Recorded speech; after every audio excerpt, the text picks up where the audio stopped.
శ్రీమాత్రే నమః. అమ్మతో ప్రయాణానికి స్వాగతం. అందరికీ అమ్మవారి ఆశీస్సులు ఉండాలని మనస్ఫూర్తిగా ఆ తల్లిని వేడుకుంటూ వైశాఖ పౌర్ణమి ఎంతో విశేషమైనటువంటి రోజు. చంద్రుడు విశాఖ నక్షత్రానికి దగ్గరగా సంచరించేటటువంటి ఈ మాసాన్ని వైశాఖ మాసం అంటారు. మాసాలలోనే వైశాఖ మాసం రెండవ మాసం కావడం, అందులోనూ ఉత్తరాయణంలో ఉండడంతో ఇది అత్యంత పవిత్రమైనదిగా పురాణాలు చెబుతున్నాయి. మన సనాతన ధర్మంలో ఏ వ్యక్తి అయినా ఎప్పుడు పడితే అప్పుడు సముద్ర స్నానం ఆచరించకూడదు అంటారు. కానీ వైశాఖ పౌర్ణమి రోజున మాత్రం ఖచ్చితంగా ఆచరించాల్సినటువంటి విధుల్లో సముద్ర స్నానం ఒకటి. ఈరోజు కరక్కాయను తీసుకుని వెళ్ళి సముద్రంలో వేసి సముద్ర స్నానం ఆచరించడం వలన నరఘోష నరదిష్టి తొలగుతుందని శాస్త్రాలు తెలియజేస్తున్నాయి. జ్ఞాన పౌర్ణమి, బుద్ధ పౌర్ణమి, శ్రీకూర్మ జయంతి, అన్నమాచార్యుల జయంతి, ఇన్ని విశేషాలున్నటువంటి ఈ వైశాఖ పౌర్ణమి అత్యంత పవిత్రమైనది. వైశాఖ పౌర్ణమి రోజు సిద్ధార్థుడు జన్మించడం, అదే వైశాఖ పౌర్ణమి రోజు ఆయనకు జ్ఞానం కలిగి బుద్ధుడిగా మారడం వలన ఇది బుద్ధ పౌర్ణమి అయిందని, ఆధ్యాత్మిక సాధకులకు, జ్ఞానప్రాప్తి పొందేవారికి, సాధువులకు ఇది అత్యంత పవిత్రమైనటువంటి పౌర్ణమి అని పంచాంగకర్తలు కూడా తెలియజేస్తున్నారు. వైశాఖ పౌర్ణమి రోజు కూర్మావతారం ఎత్తినటువంటి శ్రీ మహావిష్ణువు ఈ భూమండలాన్ని రక్షించినటువంటి రోజుగా కూర్మ పురాణం తెలియజేస్తుంది. అలాగే అన్నమాచార్యుల వారు వైశాఖ పౌర్ణమి రోజే జన్మించడం, ఆయన చేసినటువంటి ఆధ్యాత్మిక కీర్తనలు ఈ పౌర్ణమి యొక్క ప్రాధాన్యతను కూడా తెలుపుతున్నాయి. వైశాఖ పౌర్ణమి రోజు శ్రీ మహావిష్ణువును ఆరాధించి పూజించడంతో, అలాగే సకల సౌభాగ్యాలను కలిగించేందుకు సంపత్ గౌరీ వ్రతాన్ని ఆచరించడం వలన ఇంకా విశేషమైనటువంటి ఫలితాన్ని పొందవచ్చు. సంపదలు కలగాలనే కోరికతో ప్రతి మహిళ పసుపుతో గౌరీదేవిని చేసి పూజించి ఆ పసుపు గౌరీదేవిని ముత్తైదువులకు వాయనంగా ఇవ్వడం వలన ఈ యొక్క వ్రతం సఫలీకృతమై ఆ తల్లి అనుగ్రహం కలుగుతుంది. అలాగే విష్ణు సహస్రనామ పారాయణం చేయడం, గౌరీదేవిని పూజించడం, సత్యనారాయణ స్వామి వారి యొక్క వ్రతం చేయడం, అన్నమాచార్యుల వారిని, బుద్ధుణ్ణు, కూర్మావతారంలో ఉన్నటువంటి శ్రీ మహావిష్ణువును పూజించడం విశేషం. అలాగే శ్రీమన్నారాయణుల వారికి సంబంధించినటువంటి కథలను వినడం కూడా చాలా ముఖ్యం. కాబట్టి ముందుగా కూర్మ అవతారం ధరించినటువంటి శ్రీ మహావిష్ణువు యొక్క అవతారం గురించి ఇప్పుడు మనం తెలుసుకుందాం. ఒకప్పుడు దేవదానవులకు దారుణమైనటువంటి సంగ్రామం జరుగుతుంది. ఆ యుద్ధంలో దేవతలు దానవుల చేతుల్లో ఓడిపోతారు. ఇక చేసేది లేక బ్రహ్మదేవునితో సహా అందరూ కలిసి పాలసముద్రం వద్దకు వెళతారు. అక్కడ శేషసాయి అయి ఉన్నటువంటి మహావిష్ణువును ప్రార్థిస్తారు. ప్రభు, యుద్ధంలో ఉద్ధతులైనటువంటి దైత్యులచే ఓడిపోయాం. దిక్కులేనటువంటి పక్షులమై నీడ కోరి మీ యొక్క పాద సన్నిధికి వచ్చాం. బ్రతికి బాగుండే దారి చూపేటటువంటి ఏదైనా మార్గాన్ని చూపించండి అంటూ స్వామివారిని ప్రార్థిస్తారు. అప్పుడు ఓ పద్మనాభ అంటూ బ్రహ్మదేవుడు కూడా కీర్తిస్తాడు. ఇక శ్రీహరి వారికి సముద్ర తీరమందు ప్రత్యక్షమై ఇలా చెబుతాడు, దేవతలారా, నా మాటను వినండి, చెప్పినట్లుగా చేయండి. సరాసరి ఇక్కడి నుండి దానవుల వద్దకు వెళ్ళి యుక్తిగా ఆసక్తిగా మాట్లాడి వారితో సంధి చేసుకోండి. తర్వాత ఎక్కడెక్కడ ఉన్నటువంటి ఓషధీలతలను తెచ్చి ఈ సముద్రంలో వేయండి. మందర పర్వతం కవ్వంగా, సర్పరాజు అయినటువంటి వాసుకి కవ్వపు తాడుగా క్షీరసాగర మదనం చేయండి. సమయానుసారంగా నేను కూడా మీకు తప్పకుండా సహాయం చేస్తాను. అలా మీరు దైత్యులు సముద్ర మదనం చేయగా, అలా చేస్తూ ఉండగా దానిలో నుండి అమృతం లభిస్తుంది. దానిని ఇంద్రాదులు మీరందరూ కూడా త్రాగండి. దాని ప్రభావం వలన అధికమైనటువంటి తేజస్సు, బల పరాక్రమాలు, గొప్ప వీరులుగా మారుతారు. ఆ పైన దైత్యులను నిర్జించడం మీకు నల్లేరుపై బండి నడక అని అక్కడికక్కడే శ్రీహరి అదృశ్యుడవుతాడు. ఇంద్రాదులు దానవుల వద్దకు వస్తారు. మంచి చెడ్డ మాట్లాడుకుంటారు.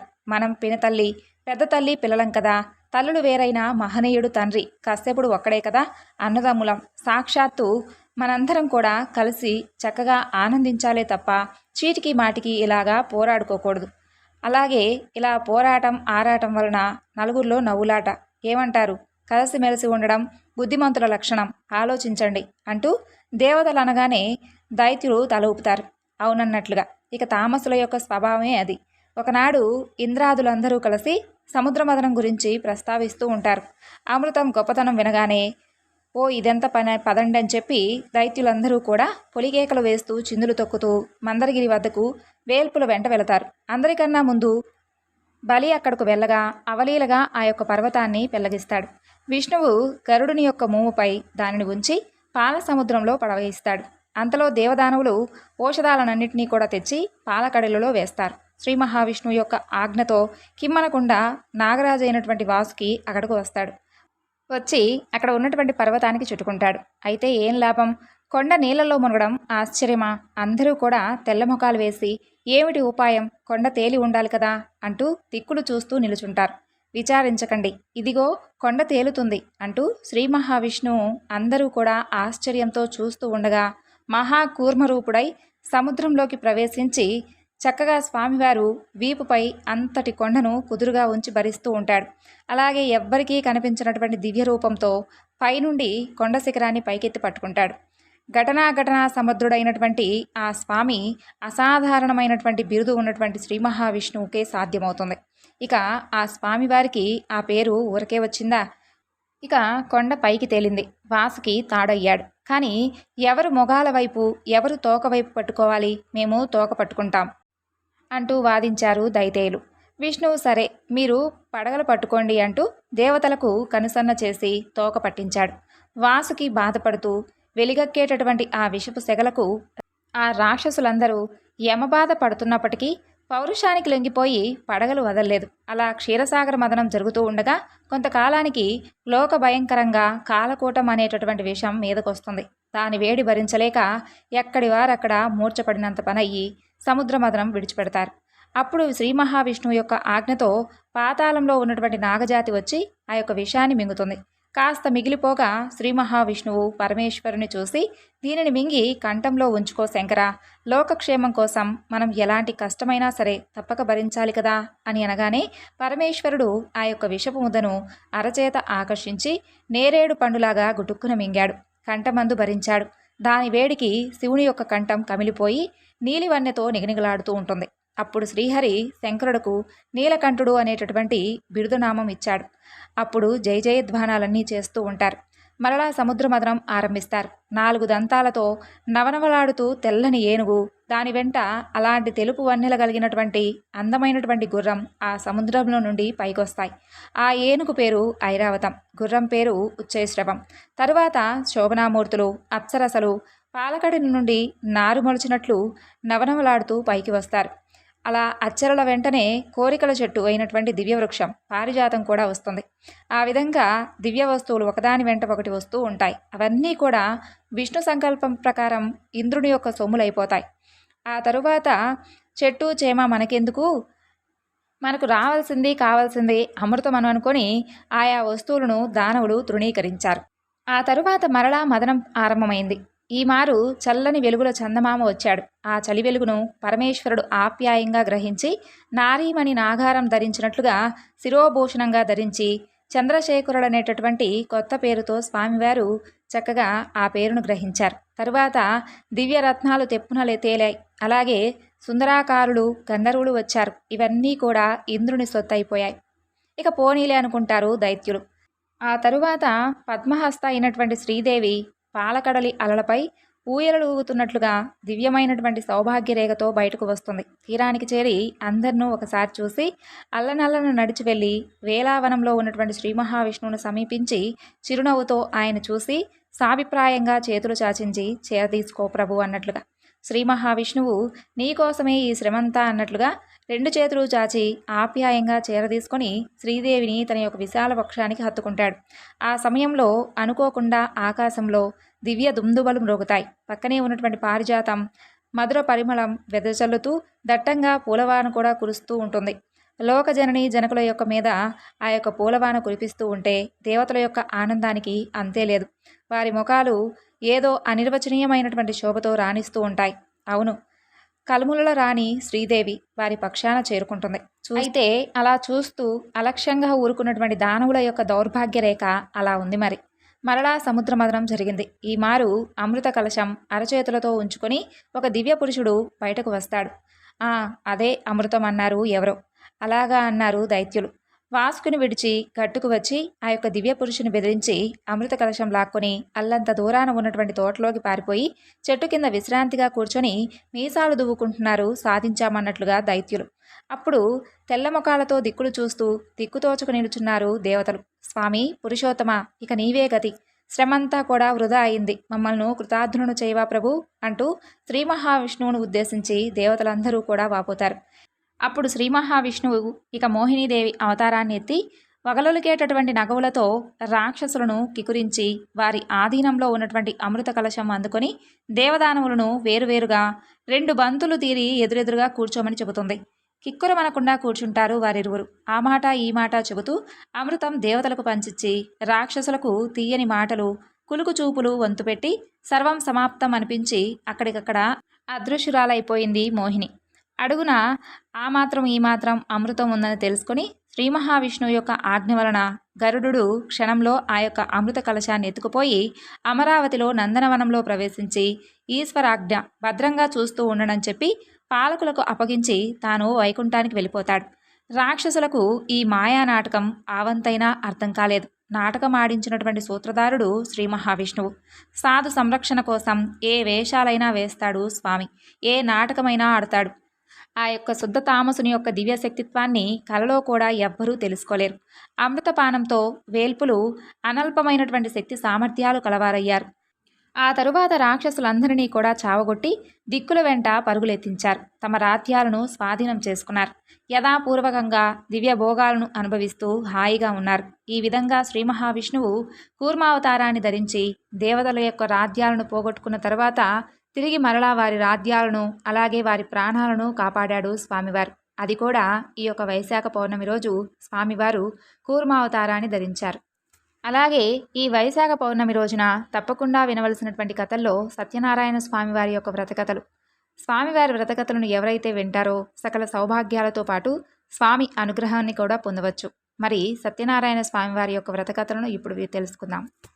ఒకనాడు శౌనకాది మహామునులందరూ కూడా నైమిషారణ్యానికి వెళ్ళి అక్కడ ఉన్నటువంటి సూత మహాముని దర్శించుకుంటారు. వారు ఆయనతో, ఓ స్వామి, సకల ఐశ్వర్యాలను, పుత్ర పౌత్రాభివృద్ధిని, మోక్షాన్ని కలిగించేటటువంటి వ్రతం ఏదైనా ఉంటే తెలపండి అని అడుగుతారు. అప్పుడు సూత మహర్షుల వారు, ఓ శౌనకాది మహామునులారా, పూర్వం ఇదే ప్రశ్న నారదుల వారు విష్ణుమూర్తిని అడిగారు. ఆ విశేషాలు చెబుతాను, శ్రద్ధగా ఆలకించండి అని అంటారు.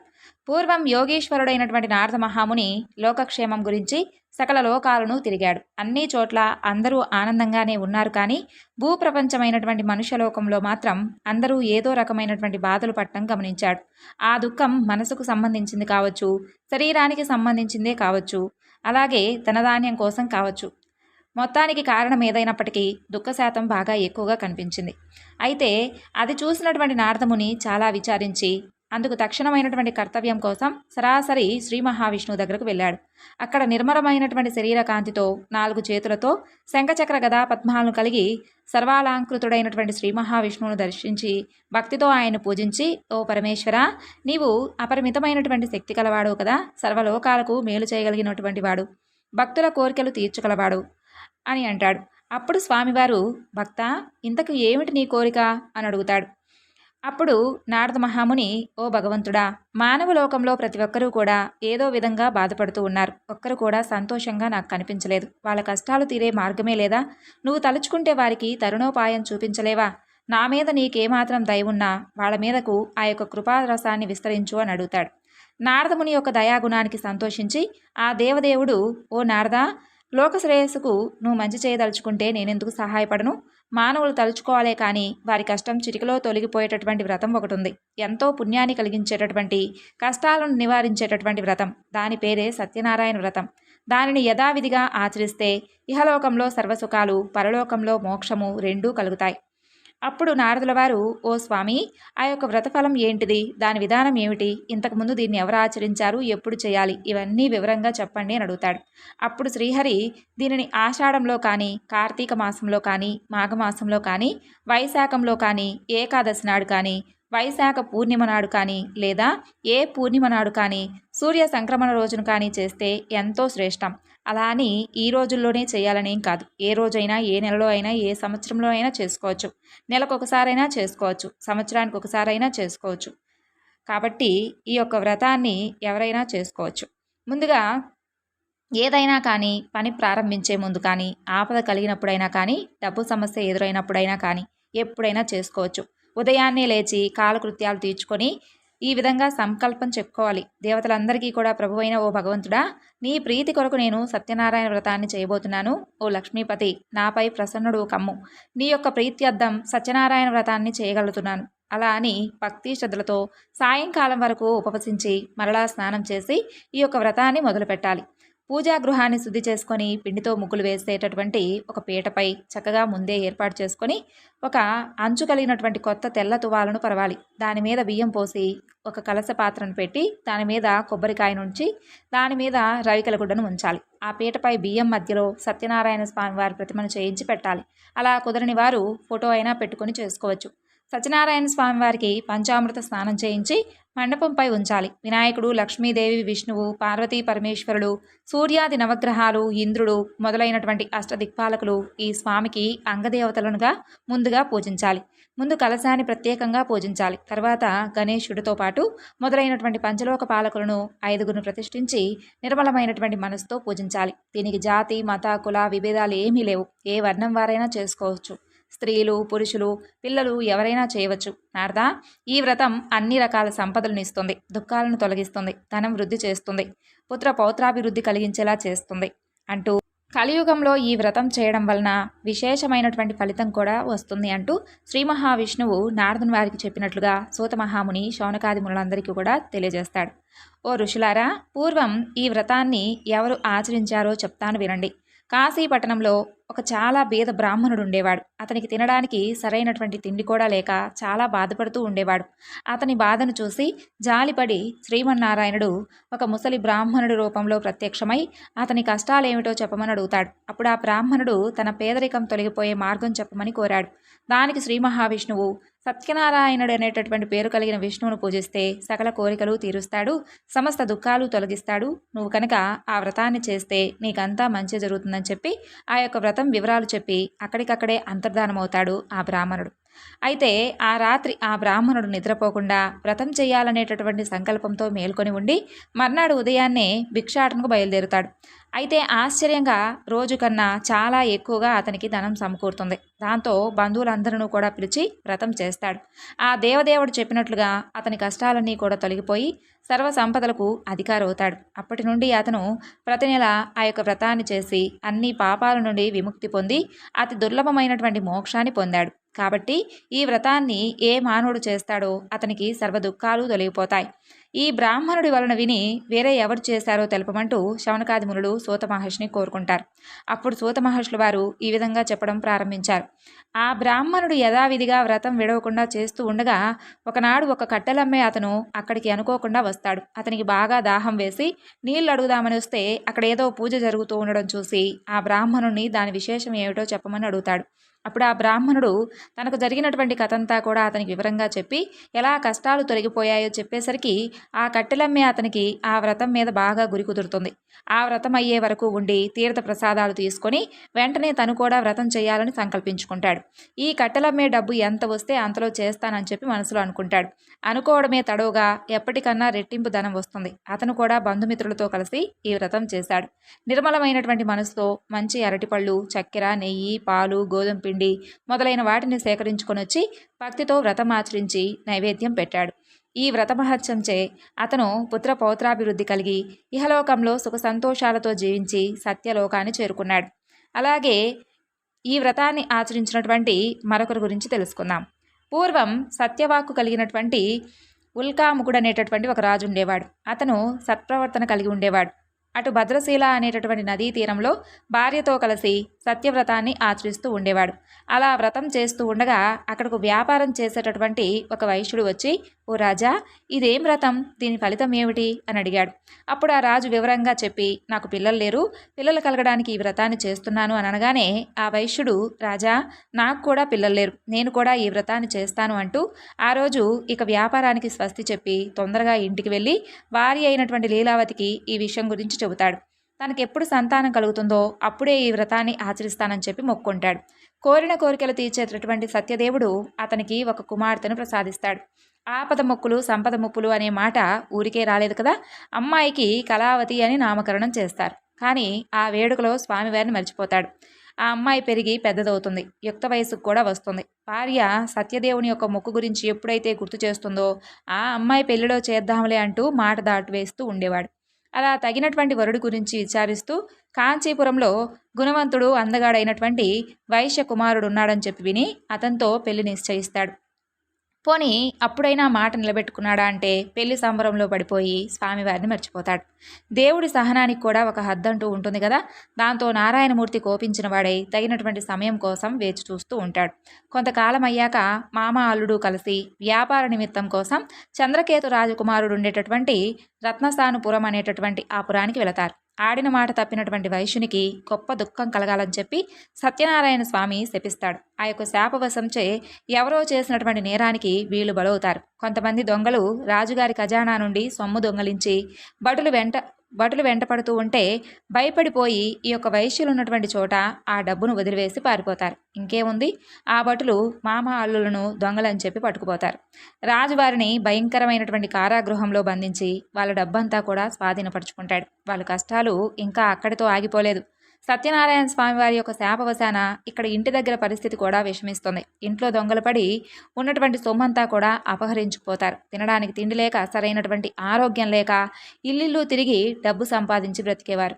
అలా తిరుగుతూ ఉండగా కళావతి ఒకరోజు ఒకరింట్లో సత్యనారాయణ వ్రతం చేస్తూ ఉంటే చూసి చివరి వరకు అక్కడే ఉండి తీర్థ ప్రసాదాలను తీసుకొని ఇంటికి వస్తుంది. ఆలస్యంగా ఇంటికి చేరినటువంటి తన కూతురును ముందు విషయం ఏమిటో తెలుసుకోకుండా నానా దుర్భాషలాడుతుంది తల్లి. తర్వాత విషయం విని తన తప్పును తెలుసుకుంటుంది. అంతేకాకుండా తాము మర్చిపోయినటువంటి సత్యదేవుని వ్రతం ఇప్పటికైనా చెయ్యాలని చెప్పి నిశ్చయించుకొని భర్త అల్లుడి రాక కోసం కూడా ఆగకుండా వెంటనే బంధుమిత్రులతో కూడి ఆ యొక్క వ్రతాన్ని నిష్ఠగా చేసి భక్తిగా స్వామిని వేడుకుంటుంది. తన భర్తను అల్లుడును క్షేమంగా ఇంటికి చేర్చమని వేడుకుంటుంది. పశ్చాత్తాపానికి మించినటువంటి శిక్ష లేదని, లీలావతి పశ్చాత్తాపానికి భక్తి శ్రద్ధలకు కలిగినటువంటి సత్యదేవుడు వెంటనే తగినటువంటి చర్య తీసుకుంటాడు. ఇక సత్యదేవుడు చంద్రకేతు మహారాజు కలలో కనిపించి ఆ వైశ్యులు అమాయకులని, వాళ్ళను విడుదల చేసి వాళ్ళ డబ్బులు వాళ్ళకి ఇమ్మని చెప్పి అలా కనుక చెయ్యనటువంటి పక్షంలో అతనికి రాజ్య నష్టం, పుత్రశోకం, ధన నష్టం కలుగుతుందని చెప్పి స్వామివారు కలలో చెబుతాడు. ఇక సత్యదేవుడు కోరిన రీతిగా ఆ రాజు మర్నాడే నిండు కొలువులో తన యొక్క స్వప్న వృత్తాంతమంతా కూడా తెలియజేసి ఆ వైశ్యులను చెర నుండి విడిపిస్తాడు. ఆ వైశ్యులకు ఇక భయం లేదని చెప్పి, దైవవశం వలన ఈ దుఃఖం కలిగిందని చెప్పి వారికి స్నానపానాదులు చేయించి మంచి బట్టలిచ్చి వారికి రెట్టింపైనటువంటి డబ్బును కూడా ఇచ్చి వెళ్ళి రమ్మంటూ ఆశీర్వదించి పంపిస్తారు. ఆ విధంగా రాజు వద్ద సెలవు తీసుకొని ఆ వైశ్యులు తమ ఊరికి తిరుగు ప్రయాణం చేస్తూ ఉంటారు. వాళ్ళను పరీక్షించడానికై సత్యనారాయణ స్వామివారు త్రిదండి సన్యాసి వేషధారి అయి అక్కడికి వచ్చి మీ ఓడలో ఏముందని చెప్పి వాళ్ళని అడుగుతాడు. ఆ వైశ్యులు ఈ సన్యాసిని లెక్క చేయకుండా పొగరుగా, ఓ దండి, ఏముంటే అసలు నీకెందుకోయ్, దొంగలించడానికి ఏమైనా వచ్చావా? మా దగ్గర ఆకులు అలములు తప్ప ఏమీ లేవులే, పోపో అంటూ పరిహాసాలాడతారు. తదాస్తు అంటూ ఆ యొక్క త్రిదండి అక్కడి నుండి అంతర్ధానమవుతాడు. అలా ఆ త్రిదండి వెళ్ళిన తరువాత వైశ్యుడు లేచి చూడగా ఓడకేసి చూస్తే అతను పలికినట్లుగా ఆకులు అలములు తప్ప ఏమీ లేకపోవడంతో మూర్చపోయినంత పనై దుఃఖిస్తూ ఉంటాడు. అల్లుడు వెంటనే, మామా, ఇది ఆ యొక్క త్రిదండి శాపమే. ఆయన చూస్తే సర్వశక్తి సంపన్నుడుగా ఉన్నాడు, ఎలాగైనా అతని వద్దకు వెళ్ళి వేడుకుందాం పదా అంటాడు. అలా మామ అల్లుడు ఇద్దరూ కలిసి త్రిదండిని వెతుకుతూ వెళ్ళి ఆయన చూసి వినయంగా ఆయన ముందు మోకరిల్లి తెలియక చేసినటువంటి అపరాధాన్ని మన్నించండి అంటూ పదే పదే వేడుకుంటారు. అప్పుడు ఆ త్రిదండి, బాధపడవద్దు, నువ్వు చేయవలసినటువంటి ఒక పనిని నువ్వు మర్చిపోయావు, అలాగే నీ మాటను తప్పావు, నా పూజకు విముఖుడవయ్యావు, అందుకే నీకు ఇలా మాటి మాటికి దుఃఖం కలుగుతూ ఉంది అని అంటాడు. అప్పుడు జ్ఞానోదయమైనటువంటి ఆ వైశ్యుడు వెంటనే దేవదేవుణ్ణి ఈ విధంగా కీర్తిస్తాడు. ఓ నారాయణ, బ్రహ్మాది సమస్త దేవతలే నీ మాయామోహితులై ఒక్కొక్కసారి నీ గొప్పతనాన్ని గుర్తించలేరు. కాబట్టి మూఢుడైనటువంటి నేను ఎలా తెలుసుకోగలను చెప్పు. కాబట్టి నా పైన ఆగ్రహించుకోకుండా నాపై ప్రసన్నుడు కమ్ము. నా శక్తి కొలది నిన్ను ప్రార్థిస్తున్నాను. నాకు నా ధనాన్ని తిరుగు ప్రసాదించు స్వామి అంటాడు. అలా అతని ప్రార్థనకు ప్రసన్నుడైనటువంటి ఆ దేవదేవుడు వారి కోరికను నెరవేరుస్తాడు. మరలా ధనంతో నిండినటువంటి ఓడతో తిరుగు ప్రయాణం కడతారు ఆ యొక్క వైశ్యులు. అలా తన ఊరు సమీపించగానే వాళ్ళు వస్తున్నటువంటి వార్త చెప్పమని చెప్పి తన ముఖ్య భటుడిని పంపిస్తారు. అదే సమయంలో అక్కడ కళావతి, లీలావతి సత్యనారాయణ స్వామి వారి పూజ చేస్తూ ఉంటారు. అది చివర్లో ఉంటుంది. ఆ యొక్క సంతోష వార్త విన్న వెంటనే తల్లి పూజ ముగించుకొని కళావతిని రమ్మని చెప్పి తాను ముందుగా వెళుతుంది. భర్త క్షేమంగా వచ్చాడు అని చెప్పి సంతోషంతో కళావతి కనీసం తీర్థ ప్రసాదాలను కూడా తీసుకోకుండా ఒడ్డుకు పరిగెత్తుకుంటూ వస్తుంది. అది చూసి ఆగ్రహించినటువంటి సత్యనారాయణ స్వామి ఆ వైశ్యుడు ఓడ దిగగానే అల్లుడు ధనంతో ఉన్నటువంటి ఓడ మునిగిపోయే విధంగా చేస్తాడు. కళావతి భర్త కనిపించకపోవడంతో ఎంతో దుఃఖిస్తుంది. ఆమె దురావస్థ చూసి తండ్రి, బంధువులు అందరూ కూడా చాలా బాధపడుతూ ఉంటారు. ఇక లీలావతి భర్తను చూసి, ఓ స్వామి, ఇదంతా కూడా ఆ భగవంతుని మాయ, ఆ నారాయణుని యొక్క మాయను తెలుసుకోలేనంత శక్తి ఎవ్వరికీ లేదు అని చెప్పి విలపిస్తూ ఉంటుంది. అలా కళావతి తన భర్తతో సహగమనం చేయడానికి కూడా సిద్ధమై ఉంటుంది. అప్పుడు ఆ వైశ్యుడు తన శక్తి కొలది సత్యదేవుని యొక్క పూజను చేస్తాను అంటూ ఆ దేవుని తలుచుకొని పదే పదే సాష్టాంగ నమస్కారం చేస్తూ ఉంటాడు. అప్పుడు సత్యదేవుడు వైశ్యుని యొక్క భక్తి విధేయతను చూసి ప్రసన్నుడై అశరీరవాణిగా ఇలా పలుకుతాడు. సాధువు, నీ కుమార్తె నా ప్రసాదాన్ని కూడా తినకుండా భర్తను చూడటానికై పరిగెత్తుకుంటూ వచ్చింది. అందుకే ఇలా జరిగింది. ఇప్పుడు ఇంటికి వెళ్ళి ప్రసాదం కనుక తిరిగి వస్తే అంతా సవ్యంగానే జరుగుతుంది అని చెబుతాడు. కళావతి స్వామివారు చెప్పినట్లుగా ఇంటికి వెళ్ళి ప్రసాదం స్వీకరిస్తుంది. ఆమె మరలా తిరిగి అక్కడికి చేరుకోగానే భర్త నవ్వుతూ ఒడ్డుకు వస్తాడు. అక్కడికక్కడే అప్పటికప్పుడే ఆ వైశ్యుడు సత్యదేవుని యొక్క పూజను చేసి ఆ తరువాతే ఇంటికి వెళతాడు. అప్పటి నుండి ప్రతి పౌర్ణమికి, సంక్రాంతికి ఈ యొక్క వ్రతాన్ని ఆచరించి ఇహపర సుఖాలను పొందాడు. అలాగే ప్రజారంజకంగా పాలించేటటువంటి తుంగధ్వజుడనేటటువంటి రాజు ఒకడు ఉండేవాడు. ఒకనాడు అతను వేటకు వెళ్ళి బాగా అలసిపోయి ఒక చెట్టు కింద సేద తీరుతూ ఉంటాడు. అక్కడ అదే చెట్టు వద్ద కొంతమంది గోపబాలురు ఎంతో భక్తితో సత్యనారాయణ స్వామి వారి పూజ చేసి తరువాత రాజుగారికి భక్తి శ్రద్ధలతో ప్రసాదం తీసుకుని వచ్చి ఇస్తారు. వారు తక్కువ కులస్తులని చెప్పి వారిచ్చినటువంటి ప్రసాదం భుజించడం ఇష్టం లేక ఆ రాజు అది తినకుండానే తిరిగి తన రాజ్యానికి వెళ్ళిపోతాడు. అతని యొక్క ధిక్కారానికి శిక్షగా అతని 9 కొడుకులు మరణిస్తారు. తన ధాన్యాలన్నీ నశించిపోతాయి. ఆ రాజు తన యొక్క సత్యదేవుణ్ణి లెక్క చేయకపోవడం వలన ఇలా జరిగిందని చెప్పి తెలుసుకొని ఆ యొక్క గోపబాలురు ఉండేటటువంటి ప్రదేశానికి వెళ్ళి వారి దగ్గర క్షమాపణ కోరి వారు ఇచ్చినటువంటి ప్రసాదాన్ని మరలా స్వీకరించి వారితో కలిసి సత్యదేవుణ్ణి పూజిస్తాడు. అప్పుడు తిరిగి అతని 9 కొడుకులను, తన ధాన్యాలను ఆ రాజు పొందుతాడు. ఓ ముల్లారా, చూసారా, విన్నారా? ఎవరైతే దుర్లభమైనటువంటి ఈ సత్యనారాయణ స్వామి వారి యొక్క పూజను చేస్తారో వారు సత్యదేవుని యొక్క కృపచే తన ధాన్యాలను పొందుతారు. 4 వర్ణాలలో ఏ వర్ణం వారైనా సరే ఈ యొక్క వ్రతాన్ని చక్కగా ఆచరించుకోవచ్చు, ఎప్పుడైనా చేయవచ్చు. ఈ వ్రతాన్ని చేస్తే పుత్రులను పొందుతారు, బంధ విముక్తి పొందుతారు, భీతుడు భయాన్ని కోల్పోతాడు, చివరికి సత్యపురానికి వెళతాడు. శౌనకాది మునులారా, ఏ వ్రతం వలన మానవుడు దుఃఖం నుండి ముక్తి కలవాడవుతాడో అలాంటి సత్యనారాయణ వ్రతాన్ని ఇప్పుడు మీకు చెప్పాను.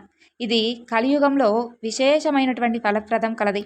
ఈ దేవుణ్ణి సత్యేశ్వరుడని, సత్యనారాయణుడని, సత్యదేవుడని కూడా చెబుతారు. సత్యదేవుడు ఆయా రూపాలను ధరించి భక్తుల కోరిన కోరికలను తీర్చి సత్యరూపురుడు కాగలడు.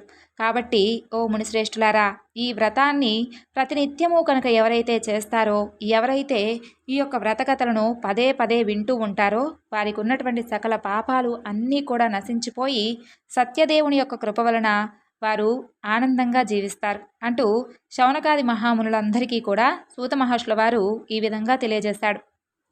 ఇదే సత్యనారాయణ స్వామివారి యొక్క వ్రతకథలు. ఆ స్వామివారి యొక్క అనుగ్రహం మనపై కూడా ఎప్పుడూ నిండుగా ఉండాలని మనస్ఫూర్తిగా ఆ స్వామిని వేడుకుంటూ ఈ వివరణను ఇంతటితో ముగిస్తున్నాను. మరొక చక్కని వివరణతో మరలా కలుసుకుందాం. అంతవరకు నమస్కారం. సర్వం శ్రీ లలితార్పణమస్తు. స్వస్తి.